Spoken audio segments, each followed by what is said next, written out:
नमः संस्कृताय सर्वेषां छात्राणां स्वागतम। गायत्री विद्या मंदिर उच्च माध्यमिक विद्यालय सांचौर नगरे 10वीं कक्षा का आज अपना पाठ है। एकादशय पाठ है अर्थात 11वां पाठ। पाठ का नाम है स्वदेशम कथम रक्षेयम। अपने देश की, स्वदेशम मतलब अपने देश की, रक्षा कथम जो रक्षा है वो कैसे की जाए, अपने देश की रक्षा कैसे करें, कथम रक्षेयम। अब देखो आपका ये जो पाठ है, इस पाठ के लेखक कौन हैं? Doctor Narayan Shastri conquer. कौन है? नारायण शास्त्री कांकर। इन्होंने एक ग्रंथ लिखा है, उस ग्रंथ का नाम है एकांकी संस्कृत नवरत्न सुषमा। उस ग्रंथ से ही आपके इस पाठ को संकलित किया गया है। मैं चर्चा कर रहा हूँ। इयम एकांकी डॉक्टर नारायण शास्त्री कांकरेण विरचिता अस्ति। इयम एकांकी, ये एक एकांकी है। एकांकी का मतलब होता है जो नाटिकाएं होती हैं। देखो जो 4 अंक होती है ना, चार अंक वाला होता है वो तो नाटक होता है। 4 अंक से जितने भी कम होते हैं वो क्या कहलाते हैं? वो नाटिकाएं कहलाती हैं। और नाटिका का 1 अंक वाली जो नाटिका होती है छोटी, उसको एकांकी कहा जाता है। अर्थात ऐसी नाटिका जो 1 अंक वाली है, तो इयम एकांकी। इयम शब्द ना ये स्त्रीलिंग का शब्द है, इसीलिए जो एकांकी है वो विशेष्य हैं और इयम इसका क्या है? सर्वनाम रूप से विशेषण है। तो इयम एकांकी, ये एकांकी डॉक्टर नारायण शास्त्री कांकरेण विरचिता अस्ति। कौन? डॉक्टर नारायण शास्त्री जो कांकर नाम के हैं, इन्होंने इसकी क्या की है? रचना की है। ये एकांकी उनके द्वारा रचित हैं। अस्य महोदयस्य जन्म जयपुर नगरे अभवत्। ये जो नारायण शास्त्री कांकर है, इनका जन्म कहाँ हुआ था? जयपुर नगर में हुआ। अनेन संस्कृत भाषायाम अनेकाम एकांक्यः लिखिता। इन्होंने संस्कृत भाषा के अंदर, संस्कृत भाषा में अनेक सारी एकांकियों की रचना की है। अनेन अनेन अनेन मतलब अनेन केन, अनेन नारायण शास्त्री कांकरेण, इन्होंने संस्कृत भाषा में खूब सारी एकांकियाँ लिखी हैं। तासाम संकलन, उन सभी का संकलन, जितने भी इन्होंने लिखे हैं उन सभी का जो संकलन है वो संकलन किस में किया है? एकांकी संस्कृत नवरत्न सुषमा। इनका ये ग्रंथ है, ये नाम है ना एकांकी संस्कृत नवरत्न सुषमा, ये इनके द्वारा लिखा हुआ एक ग्रंथ है। उन ग्रंथ में नाम के अनेन इनके द्वारा ही विरचिते ग्रंथे अस्ति।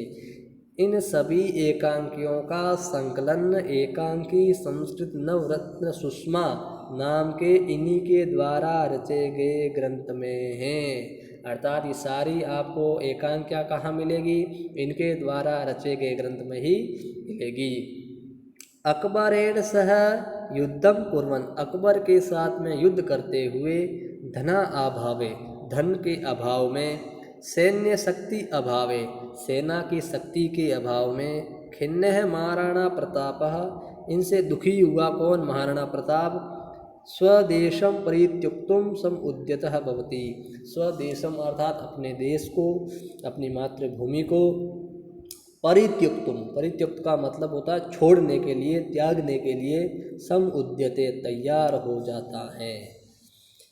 जब महाराणा प्रताप का अकबर के साथ में युद्ध होता है तो महाराणा प्रताप को भी खूब प्रकार से हानि होती है, धन आदि होती है, जन हानि भी होती है। तो इन्होंने कहा धन की हानि के अभाव में, धन भी नष्ट हो गया था, धन भी पास में नहीं बचा था, और सेनाएं थी, वो सेनाएं भी अब महाराणा का प्रताप की नहीं बची थी, वो भी वीर गति को प्राप्त हो गए थे काफ़ी सारे। तो सेना का भी अभाव हो गया था और धन का भी अभाव हो गया था। इनसे दुखी हुआ महाराणा प्रताप अब अपने देश को छोड़कर दूसरी जगह जाने के लिए क्या हो गया है? तैयार हो गया है। तस्मिन् अवसरे, उस अवसर पर, मेवाड़ मंत्री भामाशाय आगत्य स्वकीयाम विपुलाम धनराशिं देशस्य स्वतंत्रतायै प्रतापाय समर्पयति। क्या कहा? तस्मिन अवसरे, तस्मिन कस्मिन, तस्मिन वही अवसरे जब महाराणा प्रताप जन और सेना के शक्ति के अभाव में अपने देश को छोड़कर जाना चाहता है, उस अवसर पर मेवाड़ का मंत्री कौन? भामाशाह। भामाशाह वहाँ पर आते हैं और अपनी स्वेकिया मतलब अपनी विपुला मतलब बड़ी धनराशि मतलब धन की राशि, देशस्य मतलब देश की, स्वतंत्रता ये स्वतंत्रता के लिए, आज़ादी के लिए, प्रतापाय प्रताप के लिए, समर्पयति समर्पित कर देता है। उस वक्त मेवाड़ का मंत्री भामाशाह आता है और अपनी खूब सारी जितनी भी इनके पास में संपत्ति थी वो सारी अपने देश की स्वतंत्रता के लिए किसको देता है? महाराणा प्रताप को देता है। इत्थम अस्मिन एकांक रूप के महाराणा प्रतापस्य कर्तव्य बुद्धि ही स्वराष्ट्रस्य स्वतंत्रायै दृढ़ इच्छा शक्ति ही स्वाभिमानम भामाशाहस्य उदारता देश रक्षायै स्वसंपत्ति समर्पणम च इत्येवं आदय विशिष्टा गुणा वर्णिता सन्ति। क्या कहा? इत्तम अस्मिन, इस प्रकार इसमें, इसमें किसमें? इस प्रकार इस एकांकी रूपक में, जो एकांकी रूप का ये जो रूपक है ना, नाटकों को भी कहते हैं ना अपन, तो ऐसे नाटक के रूप में छोटी सी एकांकी में है क्या? महाराणा प्रताप की जो कर्तव्यनिष्ठ बुद्धि है, अपने देश को आज़ाद करवाने की, जो अपनी मातृभूमि को स्वतंत्र करवा की जो इनकी कर्तव्यनिष्ठ जो बुद्धि है, उसके गुण भी इसमें वर्णित किए गए हैं। और स्वराष्ट्रस्य स्वतंत्रता यही दृढ़ इच्छा शक्ति, और अपने राष्ट्र के लिए जो स्वतंत्रता चाहते हैं उनके लिए इनकी जो दृढ़ इच्छा शक्ति है, उनके गुण भी यहाँ पर इस पाठ में वर्णित किए गए हैं। स्वाभिमानम, और स्वयं का जो अभिमान है उनके भी गुण वर्णित किए गए हैं। भामाशाहस्य उदारता, जो भामाशाह की उदारता है, धन आदि देता है, उनके गुण भी यहाँ पर वर्णित किए गए हैं। देश रक्षा, ये देश की रक्षा के लिए, स्वसंपत्ति समर्पणम च, अपने देश के रक्षा के लिए अपने स्वयं की धन संपत्ति समर्पण करना, इति एवं आदि, इन सब को लेकर के जो विशिष्ट गुण है, ये इन सभी का जो विशिष्ट गुण है वर्णिता सन्ति, इस पाठ में वर्णित है, इस पाठ में वर्णन किया गया है। अब देखो पाठ का प्रारंभ हो रहा है कि स्वदेशम कथम रक्षेयम, अपने देश की रक्षा कैसे करें। अब देखो यहाँ पर जैसे ही एकांकी प्रारंभ हो रही है, नाटिका प्रारंभ हो रही है, तो मंच पर क्या हो रहा है? मेवाड़ अधिपति ही, मेवाड़ का अधिपति कौन? महाराणा प्रताप।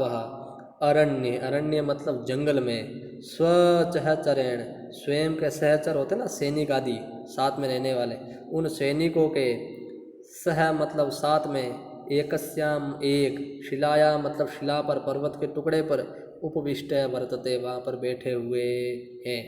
क्या?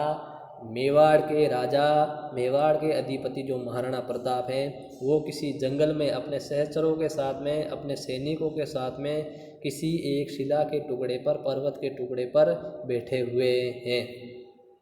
असौ प्राणैहि अपि स्वदेशम रक्षितुम इच्छति, वो अपने प्राण देकर भी, अपने प्राण देकर भी स्वदेश की रक्षा करने की इच्छा करते हैं। वो मतलब अपने प्राणों से भी किसकी रक्षा करने की इच्छा करते हैं? वो चाहते हैं कि मैं अपने प्राण देकर भी अपने देश की रक्षा करूं। अब देखो, साधना अभावात, साधनों के अभाव में, साधन कौन कौन से? एक तो धन नहीं है और एक लोग सेना नहीं, सैन्य शक्ति का अभाव है और धन का अभाव है। तो साधना अभावात, साधन के अभाव में, किमपि कर्तुम असमर्थे, कुछ भी करने के लिए वो क्या हैं? असमर्थ हैं। स मनसि किंचित विचार्यन अस्ति, वो अपने मन में कुछ विचार कर रहे हैं।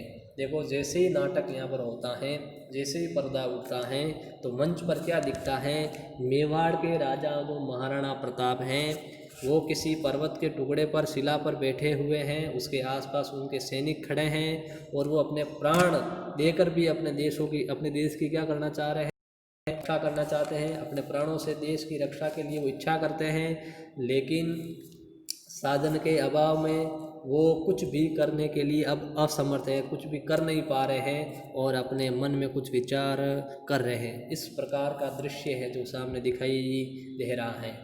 अब देखो प्रताप क्या कह रहा है। महाराणा प्रताप कहता है, अरे धिक् माम, अरे धिक्कार है मुझे, यदि अहम मातृभूमि रक्षितुम न शक्नोमि, यदि मैं अपने मातृभूमि की रक्षा नहीं कर सकता, यदि अहम मतलब मैं, मातृभूमि मतलब इस मातृ धरती माँ की, रक्षितुम मतलब रक्षा के लिए, न शक्नोमि सक्षम नहीं हूँ, अगर मैं अपने मातृभूमि की रक्षा नहीं कर सकता, किम अत्र वासेन में प्रयोजन, किम मतलब क्या, अत्र मतलब यहाँ, वासेन मतलब रहने से, में मतलब मेरा, प्रयोजन मतलब प्रयोजन है, कारण है, तो फिर मेरा यहाँ पर रहने का क्या प्रयोजन है। अरे धिक्कार है मुझे, यदि मैं मेरी मातृभूमि की रक्षा नहीं कर सकता तो मेरा यहाँ पर रहने से क्या प्रयोजन है, मैं यहाँ पर रहूँ ही क्यों।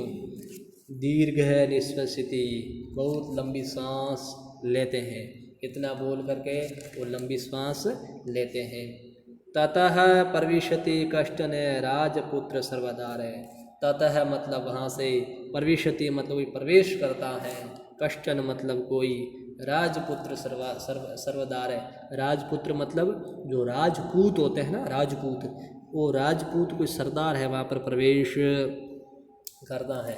इस प्रकार जब महाराणा प्रताप सोचते हैं तो वहाँ पर कोई राजपूत सरदार है, वहाँ पर इस मंच पर प्रवेश करता है, सर्वदार है, और वो सर्वदार राजो उचितम प्रणम्य, राजा के लिए उचित लगने वाला क्या करता है, प्रणाम करता है। विजयताम विजयताम महाराज, हे महाराज आपकी विजय हो, हे महाराज आपकी विजय हो। तो वहाँ पर एक सर्वदार आता है, सरदार आते हैं और वो आकर के महाराणा प्रताप को क्या करते हैं, प्रणाम करते हैं और कहते हैं महाराज आपकी जय हो, महाराज आपकी जय हो। अब महाराणा प्रताप आगे क्या कहेंगे उसकी चर्चा करेंगे अपन आगे।